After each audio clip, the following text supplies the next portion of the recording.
اور ابھی آپ کو اہم خبر سے آگاہ کریں، وزیر خزانہ اسحاق ڈار نے آئندہ 15 روز کے لیے پیٹرولیم مصنوعات کی قیمتوں کا اعلان کر دیا۔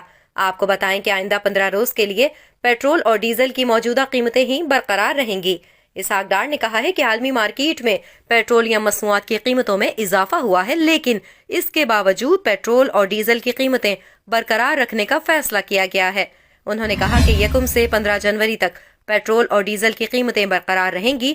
پیٹرول کی قیمت 214 روپے 80 پیسے فی لیٹر برقرار رہے گی، جبکہ ڈیزل کی قیمت 227 روپے 80 پیسے فی لیٹر برقرار رہے گی۔ انہوں نے کہا کہ oil and gas regulatory authority OGRA نے مٹی کے تیل کی قیمت 8 روپے 76 پیسے فی لیٹر مہنگا کرنے کی تجویز دی تھی، لیکن مٹی کے تیل کی قیمت 171 روپے 83 پیسے فی لیٹر پر برقرار رہے گی۔ اس کے علاوہ لائٹ ڈیزل آئل کی قیمت 169 روپے فی لیٹر برقرار رہے گی۔